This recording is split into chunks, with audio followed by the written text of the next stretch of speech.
성막의 덮개는 광야의 햇빛과 비와 바람으로부터 성막 안에 있는 기물들을, 성물들을 보호하기 위하여 꼭 필요한 것이었습니다. 성막의 덮개는 모두 4겹의 덮개로 되어 있습니다. 맨 안쪽에 세마포 덮개이고, 세마포 덮개 위에는 염소털로 만든 덮개이고, 염소털로 만든 덮개 위에는 붉은 물들인 수량의 가죽으로 덮었습니다. 그리고 맨 겉부분은 해달의 가죽으로 덮었습니다. 이제 그 덮개들의 의미를 살펴보며 은혜를 나누도록 하겠습니다. 먼저 성막을 덮는 첫 번째 덮개는 청색, 자색, 홍색, 가늘게 꼰 배실로 그룹, 즉 천사를 수놓아 만든 세마포 덮개입니다. 크기는 5폭씩 연결해서 10폭으로 만들어졌고, 한 폭의 크기를 보면 4규빗이니까 2m, 폭의 길이가 28규빗이니까 14m. 세마포 덮개의 실제 10폭의 길이는 너비 20m이고 폭의 길이가 14m나 되는 것입니다. 그리고 5폭과 5폭을 연결하기 위해 청색고리 100개와 금갈고리 50개로 그것을 연결하였습니다. 세마포의 수를 놓은 색깔의 의미에 대해서 살펴보면 청색은 생명이신 예수 그리스도를 의미한다고 합니다. 또 자색은 왕 되신 예수 그리스도를 의미하고, 홍색은 고난당하신 예수 그리스도를 의미하고, 가늘게 꼰 배실 곧 흰색은 부활하신 성결하신 예수 그리스도를 의미한다고 합니다. 그러니까 결국은 첫 번째 성막의 덮개는 예수 그리스도를 의미한다는 거죠. 이 4가지 실로 그리고 천사를 정교하게 수놓으라고 말씀하셨어요. 그러니까 우리가 만약에 예를 들어 이 당시에 성막에 들어가고 있다고 생각을 해보면, 들어가서 천장을 볼 때 무엇이 제일 먼저 보이는 겁니까? 수놓은 천사들이 보이는 것입니다. 이 수놓은 천사는 성막 밖에서는 볼 수가 없고, 우리 하나님이 계시는 성막 안으로 들어갔을 때 볼 수 있는 것입니다.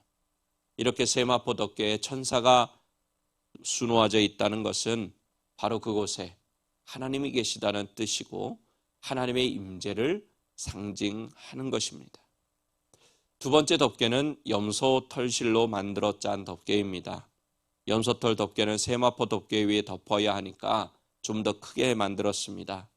길이 30규빗, 즉 15m이고 폭은 4규빗, 2m, 그것을 5폭, 6폭으로 연결된 두 앙장을 청색고리 50개를 양쪽 같이 달고 녹갈고리 50개를 연결시켜서 만든 11폭의 덮개였습니다. 뭐 이렇게 얘기하니까 감이 잘 없지만 어쨌든 세마포보다 좀 더 크다, 이렇게 생각하시면 됩니다. 이 염소털실로 짠 덮개는 무엇을 의미할까? 레위기 16장에 보면 이스라엘 백성들이 대속죄일을 보내는 방법이 기록되어 있습니다. 속죄일을 이스라엘 달력으로 7월 10일인데 이날 제사장은 미리 준비해둔 정결한 염소 2마리 중 온 백성의 속죄를 위해 희생될 염소와 온 백성의 죄를 지고 아무도 없는 광야로 내보낼 염소를 제비로 뽑았죠. 그리고 제사장은 백성의 속죄를 위해 희생될 염소에게 백성들을 대신하여 안수하고 그 죄를 전가시켜 죽인 다음에 그 피를 가지고 지성소에 들어가 속죄소에서 속죄 제사를 드렸습니다. 그리고 나머지 1마리 염소는 제사장이 염소의 머리에 2 손을 얹고 대제사장의 자신과 온 백성들의 죄를 고백하여 염소에게 죄를 전가시킨 다음에 미리 정해둔 사람에 의해 아무도 없는 광야로 보내졌습니다. 그리고 이스라엘 온 회중의 죄를 짊어진 그 염소는 광야로 가서 결국 들짐승에게 찢겨 죽게 됩니다. 그렇기 때문에 염소털로 된 성막 덮개는 우리를 속죄하기 위해 하나님께로부터 버림받은 그리스도를 의미합니다. 세 번째 덮개는 붉게 물들인 숫양의 가죽으로 만들었고 염소털 덮개보다 더 크게 만들었습니다. 수량의 가죽을 붉은색으로 물들였다 하는 것은 예수 그리스도의 보혈을 말해주고 있고 인간의 죄를 위하여 이루신 대속의 희생을 의미합니다. 우리는 십자가를 생각하면 제일 먼저 하나님의 사랑을 떠올리게 되죠. 맞습니다. 십자가 하면 하나님의 사랑이 당연히 생각나야 합니다. 그리고 그 전에 또 우리가 먼저 생각해야 할 것이 있는데 그것은 도대체 하나님께서 죄를 얼마나 싫어하시면 아들을 죽이시면서까지 그 죄의 문제를 해결하려고 하셨는지 피를 흘리게 하셨는지 생각해야 합니다. 이것이 먼저 생각되어질 때 예수님의 십자가의 피 흘림이 우리를 향한 얼마나 큰 사랑인지를 더 절실하게 깨닫게 됩니다. 붉게 물들인 수량의 가죽으로 덮은 성막 안에서 하나님을 섬겼던 제사장들이 죄와 멸망으로부터 안전하게 보호를 받았듯이 오늘날 우리들도 그리스도의 피, 즉 그리스도 안에 머물러 있을 때에만 죄와 또 원수 마귀로부터 제일 안전하게 보호를 받을 수 있습니다. 우리는 기독교는 피의 종교다. 또 성경은 피가 흐르는 책이다. 그래서 옛날에는 성경은 요즘은 다 거의 금색으로 칠해져 있지만 옛날에는 빨간색, 그리스도의 보혈을 상징하는 색으로 주로 칠해져 있었죠. 구약은 짐승의 피가, 신약은 예수의 피가 흐르고 있고 천국은 예수의 피 줄기를 타고 들어가는 곳이라는 것 우리가 잊지 말아야 합니다. 교회도 그리스도인도 예수의 피가 있어야 합니다. 오직 예수 그리스도의 피가 내 안에 교회 안에 강같이 흐르게 될 때 그곳에 사랑과 화평과 은혜와 진리의 생명의 역사가 나타나고 하나님이 다스리는 나라가 이루어지게 되는 줄로 믿습니다. 마지막으로 성소의 맨 곁에는 해달의 가죽으로 덮으라고 했습니다. 해달은 보통 물개 종류라고 보시고 또 성경에 보면 돌고래다 그렇게도 나오는데 해달은 나일강 유역이나 홍해바다 등지에서 많이 서식하는 바다 동물이었다고 합니다.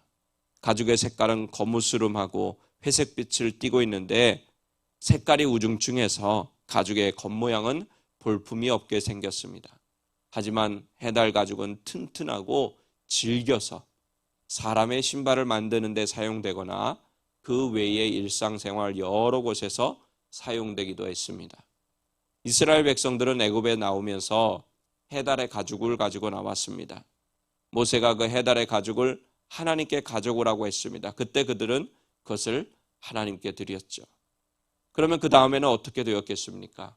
이스라엘 백성들이 신발을 신으려고 가지고 나온 해달의 가죽을 하나님께 바치고 났으니 신발을 만들 재료가 없지 않습니까? 하지만 이스라엘 백성들이 신발 없이 맨발로 다녔습니까? 아니죠. 신명기 8장 4절에 보면 이 40년 동안에 내 의복이 헤어지지 아니하였고 내 발이 부르트지 아니하였느니라.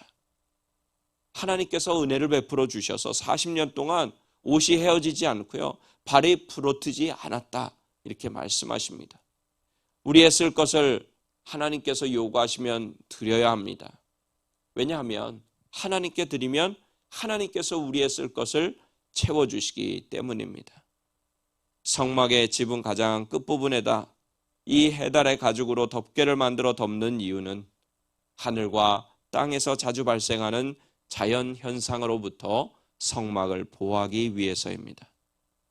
그러므로 이 해달의 가죽은 지금도 우리와 함께 하시며 우리를 지키시고 보호하시는 예수 그리스도를 의미하는 것입니다. 예수님은 나사렛 작은 마을에서 자랐습니다. 목수 요셉의 아들이었습니다. 평범한 여인의 몸에서 태어나셨습니다. 그리고 태어난 장소도 짐승이 사는 마구간이었습니다. 인간적인 면으로 보면 요즘 말로 명함1장 내놓을 만한 그런 사람도 못 되는 초라한 사람이었습니다. 요즘 필요한 유명한 대학 졸업장도 없고 박사학위도 없으셨습니다. 그래서 당시의 종교 지도자들은 예수님을 우습게 보았고 멸시, 천대하였습니다. 하지만 예수님 안에는 하나님이 계십니다.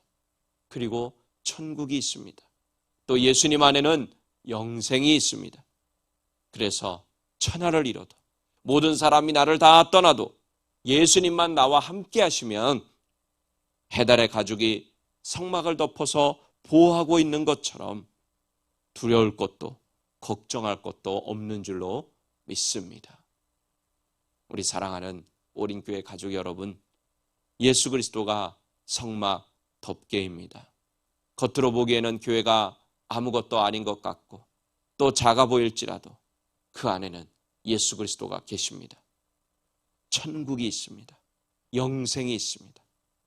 예수님이 교회와 성도들을 성막의 덮개를 사중으로 해서 보호하시는 것처럼 우리 인생의 덮개가 되셔서 그 성막의 덮개보다도 더 안전하고 튼튼하게 우리를 지키시고 보호하십니다. 오늘도 우리와 함께 하시며 우리를 지키시고 보호하시는 주님과 우리 하나님 아버지와 동행하는 하루가 되시기를 예수님의 이름으로 간절히 축원합니다.